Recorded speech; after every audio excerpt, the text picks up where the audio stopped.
અસામાજિક તત્વો પર કાર્યવાહી અને ગેરકાયદેસર દબાણ ઉપર ફેરવાયેલા બુલડોઝરને લઈને બનાસકાંઠા એસપીએ વિગતો જાહેર કરી હતી। જે પ્રકારે બનાસકાંઠા પોલીસે 371 અસામાજિક તત્વોની યાદી તૈયાર કરી છે અને આ યાદીમાં મોટાભાગના ઇસમો વિરુદ્ધ કાર્યવાહી થઈ છે। વોન્ટેડ બુટલેગરો અને ગેરકાયદે કબજા ધરાવતા ઇસમો સામે પોલીસે કાર્યવાહી કરી છે।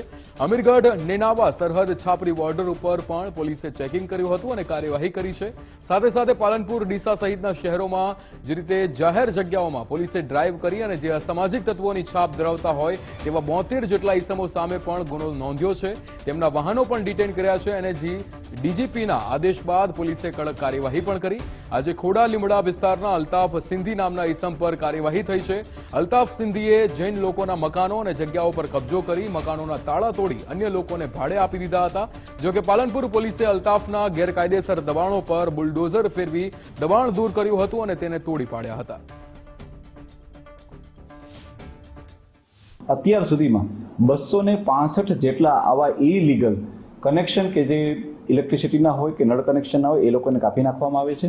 એ ઉપરાંત અલગ અલગ જગ્યાએ આવા લોકોના જે દબાણો હતા કે જે આઈધર કોઈને કોઈ સરકારી જગ્યા ઉપર હતા કે બીજી કોઈ જગ્યા ઉપર માત્ર દબાણો કરેલા હતા એવા 58 જેટલા દબાણોને પણ જમીન દોસ્ત કરીને બુલડોઝર ફેરવીને ફ્રી કરવામાં આવ્યા છે।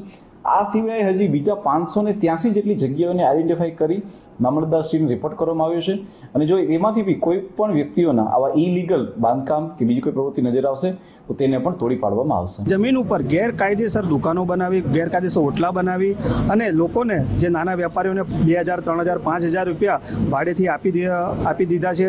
તેમજ ખાસ કરીને જે જૈન લોકોના જે ઘર છે તેઓના પણ તાળા તોડી અને તેઓની અંદર ગોડાઉન બનાવીને લોકોને ભાડેથી આપી દેવાની કાર્યવાહી એમને કરેલી હતી, જે અમારા ધ્યાન પર આવ્યું।